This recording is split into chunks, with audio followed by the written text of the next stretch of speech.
I've been trying to finish the marble clock that shows seconds for a while now, but I'm stuck at a point where I've made a lot of progress, but at the same time not enough progress. Let me explain myself. But first, I need to get this monstrosity back on the table, and that's where things start to get tricky. Because this thing is not only actually quite heavy, but also impossible to hold. It has stuff hanging out everywhere, and I cannot hold it here, for example, because this will break. I cannot reach in here and lift it up because it's super heavy. So what I've been doing all this time is just leave the legs on my work table, then slide it next to the clock, and then transfer the clock to the table.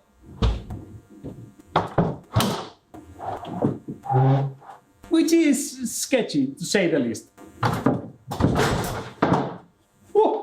And it works, but at some point this thing is gonna crush me, or it's gonna tip over and break into 1,000 pieces, and I really, really want to finish it. And to be honest, this is not the only heavy contraption that I've ever built, so I think I'm gonna fix this problem once and for all, and I'm gonna build a crane.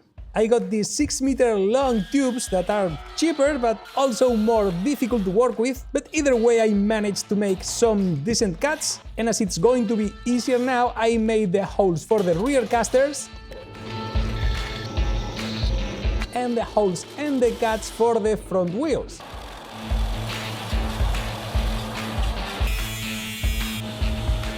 And now it's just a matter of welding everything together as straight as possible.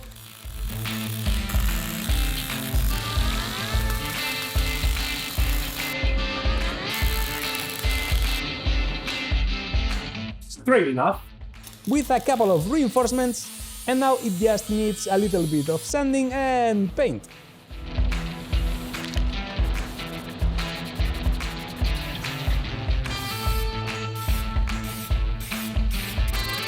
This is going to be the maximum work height, and I will confess that I have no idea how much weight it will be able to lift, so here goes nothing. And I can finally attach the rear casters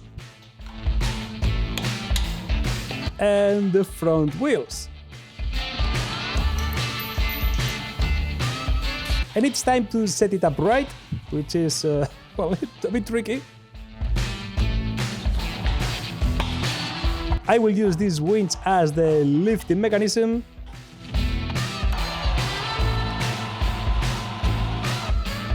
And to guide the cable, this notch block with the plates flipped.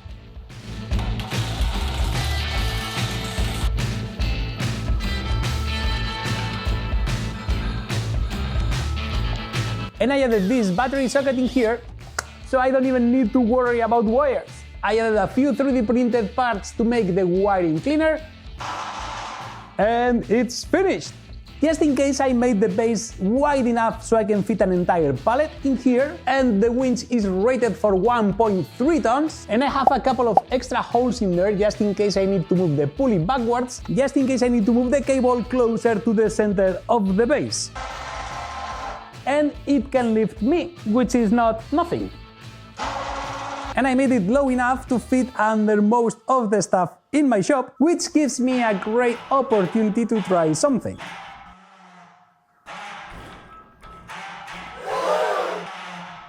It can lift my table, that is 133 kilos, and it flexes a bit, but it does lift it, so it works. And now I know how heavy my table is also. So let's get the clock in the table.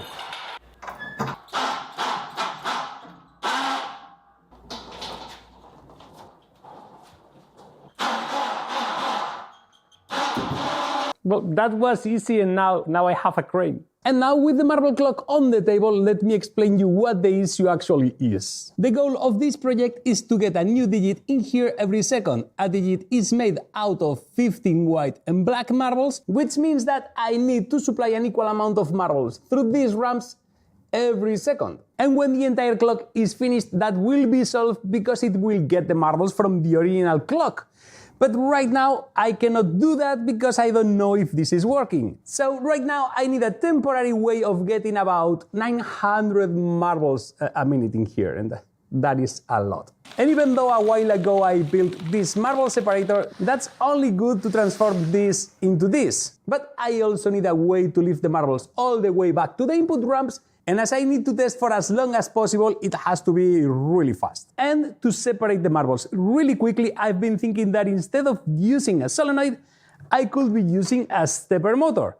Or well, a big stepper motor. I bet I could swing marbles with this really fast. And not only it can hit a marble really fast, but it can hit a marble on its side. Really fast, of course. So I could have two elevators side by side and use one motor to discard the marbles from both of them.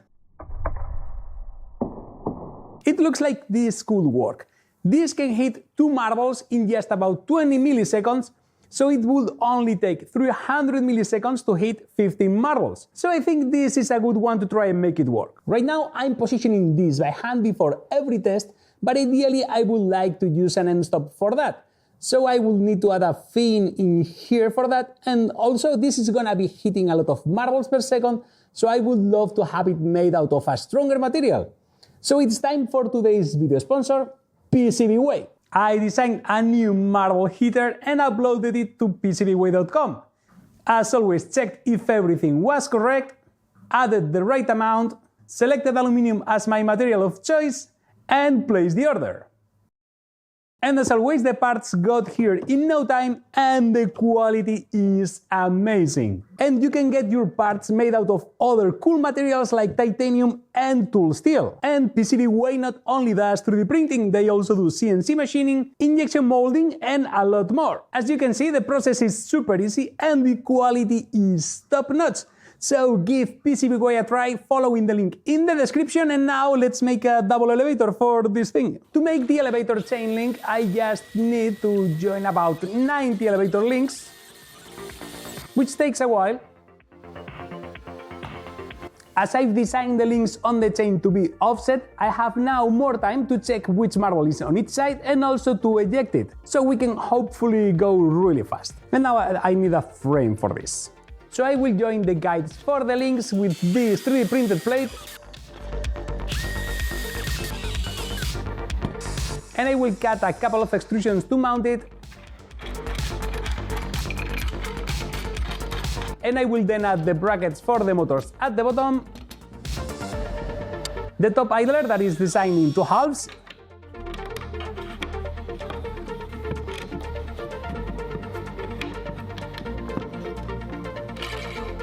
and the bottom gear that mounts on the motor that goes on the frame. And just like that, we have a frame. Now it is just a matter of getting the chain in it.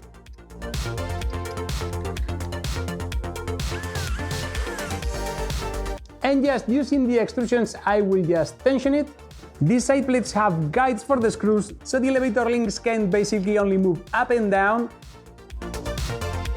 And with these two infrared sensors, I can check for white marbles inside of the elevator. And now it's just missing the motor that will knock the marbles out of the elevator. Now, if you let a marble go up unsupervised, it will do stuff like this. So here goes this fence just to avoid that. And at the bottom, a big bucket to collect all the marbles from the marble swapper. And one fence on its side because we know that we cannot trust marbles. Anything with that is ready to be used. When I plug it in, the first thing it does is to home the marble heater using the sensor at the bottom, and then the elevator starts going up. So let's get some marbles in there and see how it goes.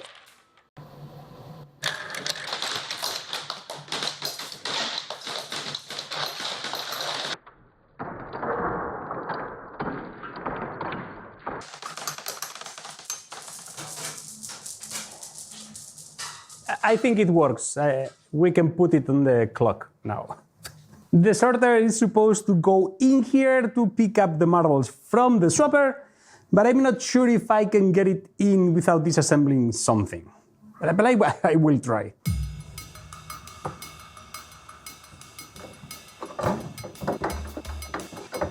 No, there is no way.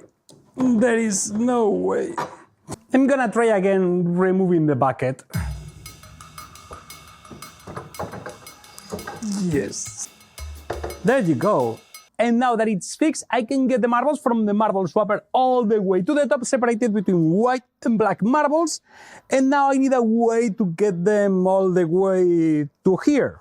And now that I know where the sorter fits in the clock, I've used Onshape to design a new fancy input ramp that will take the marbles from the sorter all the way to the elevator, avoiding the magnetic clutch and basically everything else. And now I just need to send it to the printers and get it on the clock.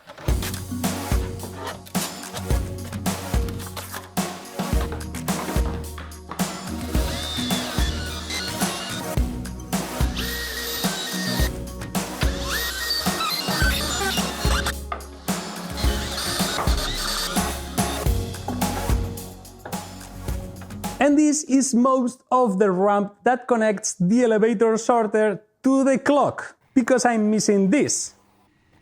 This is the part that connects the ramp to the clock, and as I had to make it taller because the marbles were escaping it, now it doesn't fit. And I have a plan, but that ain't gonna be easy. I just need to remove the marble selector assembly, remove the output ramp, remove the marble ramps,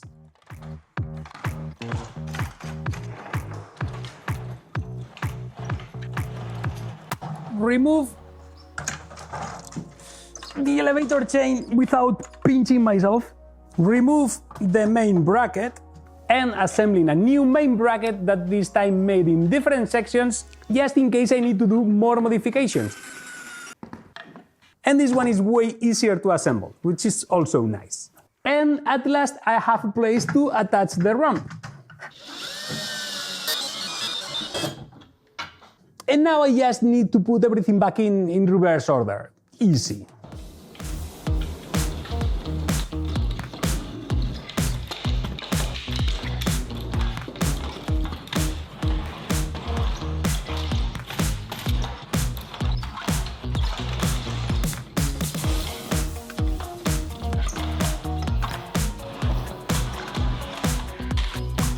Time to get this back on the clock, but first I need to fix another issue. Yes, another issue, and probably not the last one. When I designed the ramp, I made it so when the ramps were completely full, the last marble would sit flush. But sometimes this happens. The marbles get weirdly compressed and they make, see, extra space in there. And then another marble fits in here, but it's not sitting flush, and then the elevator gets stuck in here, which is definitely not good. So I've redesigned the ramps in a way where the path is completely and absolutely constrained. And the last marble always stays flush. Hopefully. Not hopefully, can't go nowhere. Has to be. So now it's simply just a matter of removing all the ramps, changing all the levers. Easy.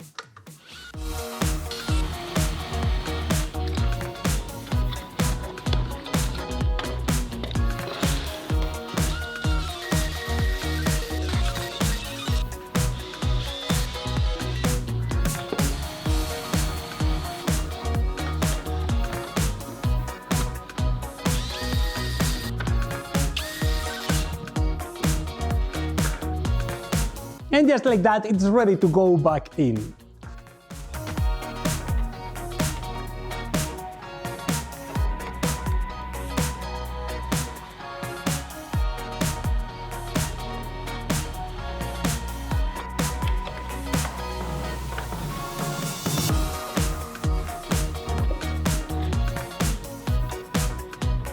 And there is one last thing that I want to improve, is this wheel in here that actuates the finger chopper, the marble swapper, which many of you told me in the last video is a bit too violent, so I made a new one from scratch.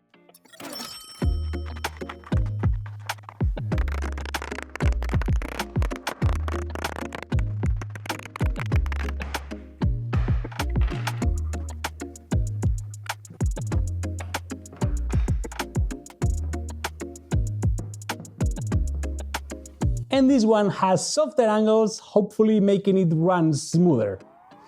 We'll see.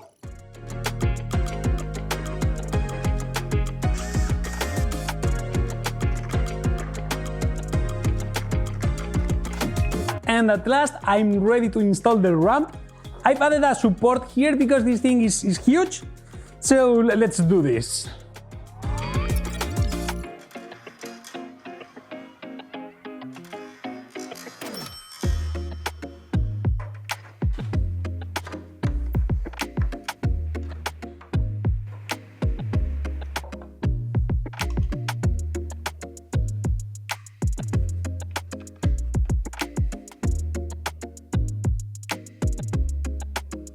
The ramp is in and I've adjusted and calibrated everything, or so I think, so let's give it a go.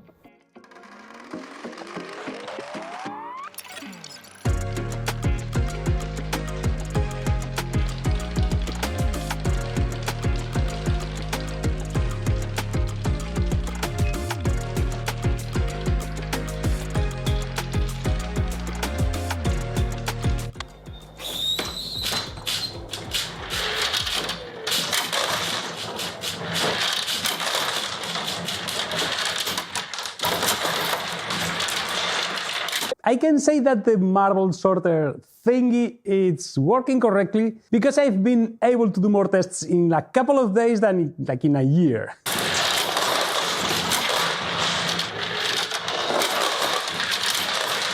This thing more or less works when it's going slowly.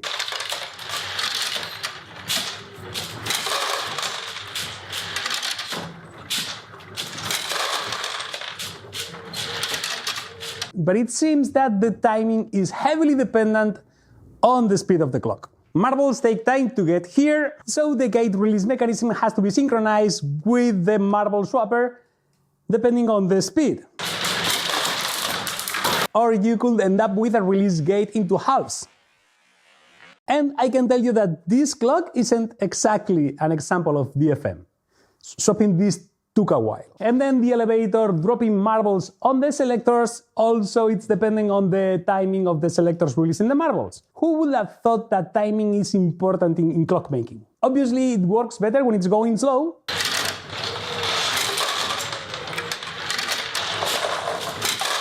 And when it's going fast, sometimes really scary stuff happens.